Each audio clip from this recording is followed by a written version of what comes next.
Hello అండి. అస్సలు expect చేయని వెన్నెల కిషోర్ గారి detective genre movie 'Srikakulam Sherlock Holmes' trailer గురించి ఈరోజు వీడియో. ట్రైలర్ అయితే నాకు నచ్చింది. సంథింగ్ సస్పెన్స్ అయితే ట్రైలర్ ద్వారా క్రియేట్ అయ్యింది. వెన్నెల కిషోర్ గారు 'మత్తు వదలరా' మూవీ ద్వారా ఓన్లీ కామెడీ మాత్రమే కాదు, villainish roles and versatile actor అని ప్రూవ్ చేసుకున్నారు. ట్రైలర్‌లో బీజీఎం కూడా చాలా బాగుంది. ఫ్రేజెస్‌లో వచ్చే బీజీఎం అయితే ట్రైలర్‌కే హైలైట్ అయిపోయింది. అండ్ అనన్య నాగల ఇంకా రవితేజ వాళ్ళ క్యారెక్టర్స్ మూవీకి కీ ఇంపార్టెన్స్ లా అనిపిస్తోంది. మూవీ అంతా శ్రీకాకుళంలో తీసినట్టు టైటిల్ ద్వారా చెప్పకనే చెప్పారు. ఇక వెన్నెల కిషోర్ గారి శ్రీకాకుళం డిక్షన్ అయితే చాలా బాగుంటుంది. వెన్నెల కిషోర్ గారి డిటెక్టివ్ గెటప్ ఇంకా ఇన్వెస్టిగేషన్ చేస్తున్న టైంలో సీరియస్నెస్ని బాగా మెయింటైన్ చేసినట్టే ఉన్నారు.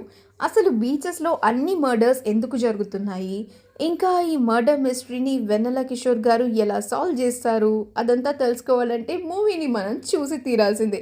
నాకెందుకు ఈ మూవీ కనుక మంచి సస్పెన్స్ని అలాగే బిల్డ్ చేస్తూ వస్తే నవీన్ పోలిశెట్టి గారి ఏజెంట్ సాయి శ్రీనివాస ఆత్రేయ లాగా మంచి హిట్ అందుకుంటుంది అనిపిస్తుంది. నవీన్ గారి క్యామియో కూడా ఉంటే బాగుంటుందని నా ఒపీనియన్ మాత్రమే. మీరు ఈ ట్రైలర్ చూస్తే మీకు ఎలా అనిపించిందని కమెంట్స్లో తెలియజేయండి. మరొక మంచి వీడియోతో మళ్ళీ కలుసుకుందాము. Have a great time and please మా ఛానల్ని సబ్స్క్రైబ్ చేయండి.